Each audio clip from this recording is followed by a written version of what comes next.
বাংলা সংবাদে আপনাদের স্বাগতম। প্রথমেই শিরোনাম।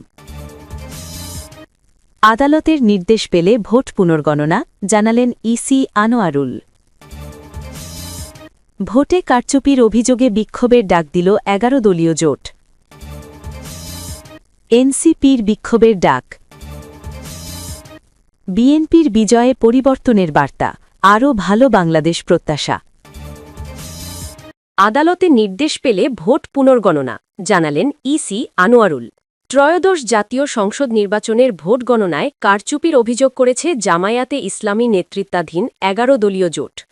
এ বিষয়ে আনুষ্ঠানিকভাবে রোববার ১৫ ফেব্রুয়ারি নির্বাচন কমিশনে ইসিতে অভিযোগও দিয়েছে এই জোট। এর জবাবও দিয়েছে কমিশন। আদালতের নির্দেশ পেলে ভোট পুনর্গণনার বিষয়ে সিদ্ধান্ত নেওয়া হবে বলে জানিয়েছেন ইসি আনোয়ারুল ইসলাম সরকার। রোববার সাংবাদিকদের তিনি একথা বলেন। জামায়াত নেতৃত্বাধীন জোট তড়িঘড়ি করে গেজেট প্রকাশেরও অভিযোগ করেছিল। এটারও জবাব দিয়েছে ইসি। গেজেট প্রকাশে কমিশন কোনো তড়িঘড়ি করেনি দাবি করে ইসি আনোয়ারুল বলেন, আইনের মধ্যে থেকেই কাজ করা হয়েছে, সঠিক সময়ে গেজেট প্রকাশ হয়েছে। ১১ দলীয় জোটের ফলাফল ঘোষণার পুনর্বিবেচনার বিষয়টি অপ্রাসঙ্গিক, তবে আইনের দ্বারস্থ হতে কোনো বাধা নেই কোনো অভিযোগকারীর। আদালতের নির্দেশ পেলে ভোট পুনর্গণনার বিষয়ে সিদ্ধান্ত নেবে ইসি।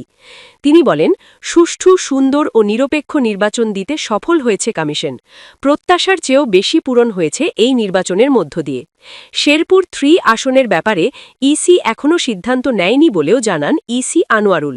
৩২ আসনের কারচুপির মাধ্যমে ১১ দলীয় জোটের প্রার্থীদের হারিয়ে দেওয়া হয়েছে বলে ইসিতে অভিযোগ দেন জোটের নেতারা। তারা সংশ্লিষ্ট আসনগুলোর ভোট পুনরায় গণনারও আবেদন করেন, তবে গেজেট প্রকাশ হওয়ায় সেটা সম্ভব নয় বলে জানিয়েছে ইসি।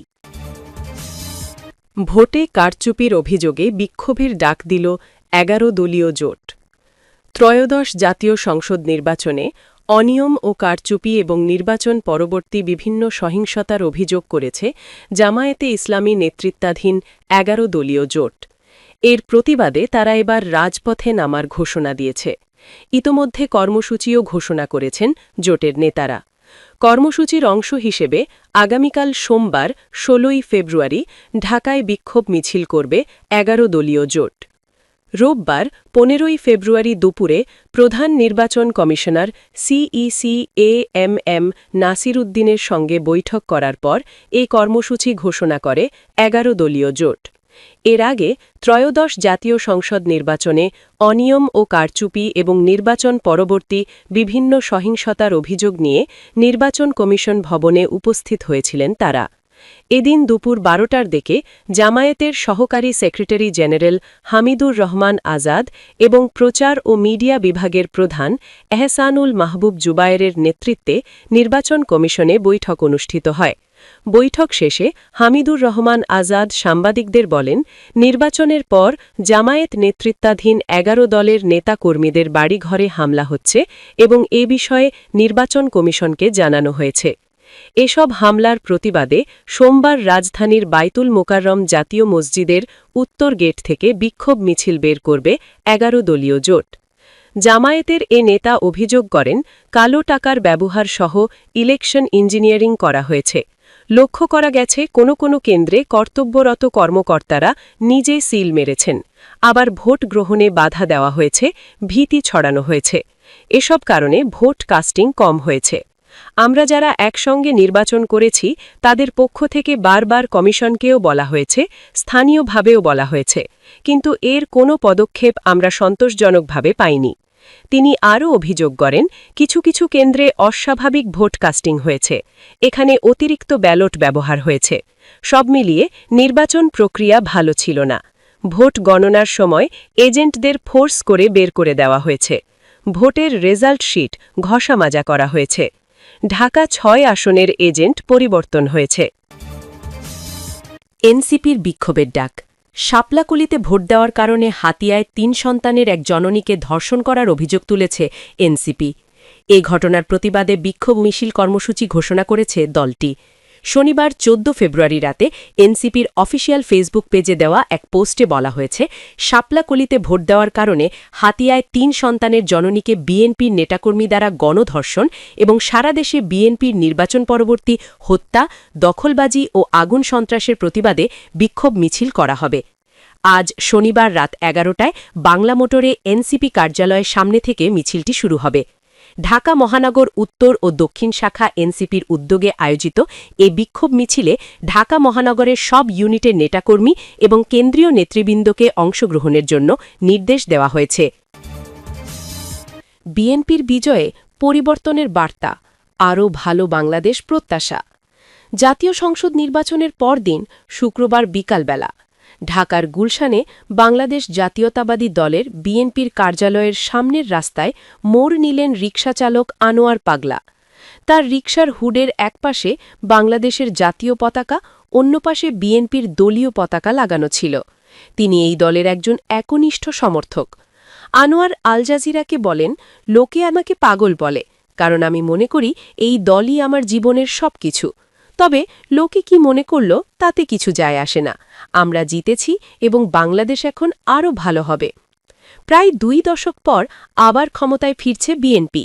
গত বৃহস্পতিবারের সংসদ নির্বাচনে নিরঙ্কুশ জয়ের মধ্য দিয়ে দলটি সরকার গঠন করতে যাচ্ছে। আগামী ১৭ ফেব্রুয়ারি শপথ গ্রহণের কথা আছে নতুন মন্ত্রিসভার। শনিবার নির্বাচন কমিশন নির্বাচিত সংসদ সদস্যদের গেজেট প্রকাশ করেছে। নির্বাচনে মধ্য ডানপন্থী বিএনপির নেতৃত্বাধীন জোট ৩০০ আসনের মধ্যে ২১২টিতে জিতেছে। অন্যদিকে তাদের প্রধান প্রতিদ্বন্দ্বী ও দেশের বৃহত্তম ধর্মভিত্তিক দল বাংলাদেশ জামায়াতে ইসলামীর নেতৃত্বাধীন জোট পেয়েছে ৭৭টি আসন। নির্বাচনে সংখ্যাগরিষ্ঠ আসনে বিজয়ী দলের বিএনপির চেয়ারম্যান তারেক রহমান নতুন প্রধানমন্ত্রী হবেন বলে ধারণা করা হচ্ছে। নির্বাচনের পরদিন গত শুক্রবার সমর্থকদের সঙ্গে দেখা করে তিনি বলেন, আপনারা যে ভালোবাসা দেখিয়েছেন সেটার জন্য আমি কৃতজ্ঞ। নির্বাচনী প্রচারে তিনি বারবার প্রতিশ্রুতি দেন, বাংলাদেশে গণতন্ত্র আবার যাত্রা শুরু করবে।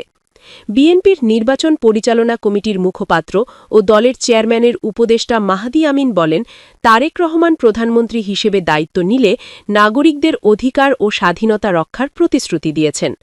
বৃহস্পতিবারের ভোট মোটাদাগে শান্তিপূর্ণভাবে সম্পন্ন হয়েছে। ভোট গণনায় অসঙ্গতি ও কারচুপির অভিযোগ তুললেও শনিবার নির্বাচনের ফলাফল মেনে নিয়েছে জামায়াত। খালেদা জিয়ার নেতৃত্বে ১৯৯১ ও ২০০১ সালে ক্ষমতায় গিয়েছিল বিএনপি।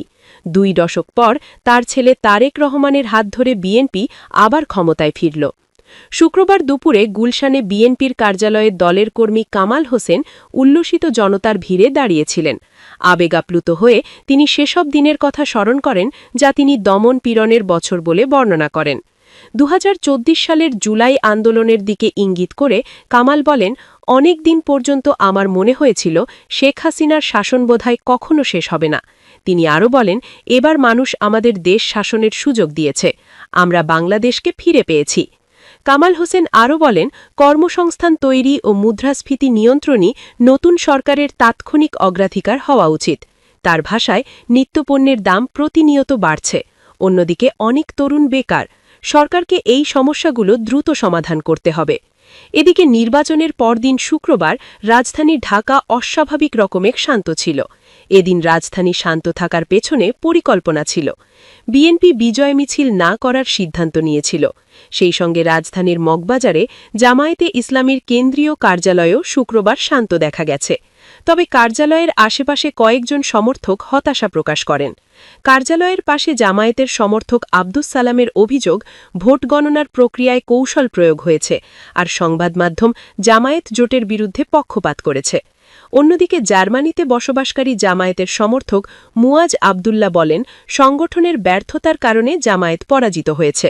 মুয়াজ আরও বলেন, অনেক এলাকায় জামায়াত ভালো নির্বাচনী প্রচার চালাতে পারেনি। কয়েকটি ভোটকেন্দ্রে তাদের ঠিকমতো প্রতিনিধি পর্যন্ত ছিল না। বিএনপি ও জামায়াত দীর্ঘদিন একজোটে থাকলেও এই নির্বাচনে তারা ছিল পরস্পরের প্রতিদ্বন্দ্বী। নির্বাচনী প্রচারের সময় বিচ্ছিন্ন কিছু সহিংসতার ঘটনা ঘটেছে। তবে নির্বাচনের আগের কয়েক মাসে অনলাইনে তীব্র বিভাজন দেখা গেছে।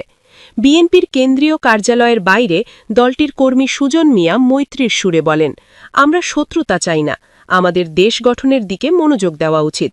জবান নামে বাংলাদেশের একটি সাময়িকীর সম্পাদক ও রাজনৈতিক বিশ্লেষক রেজাউল করিম রনি বলেন, এ নির্বাচনে বিএনপির জয় বাংলাদেশের ডানপন্থার দিকে ঝুঁকে পড়ার আশঙ্কা কমাতে সাহায্য করবে। তার ভাষায়, এ নির্বাচনের মাধ্যমে জনগণ এক অর্থে দেশের রাজনীতিকে সেই ঝুঁকি থেকে মুক্ত করেছে।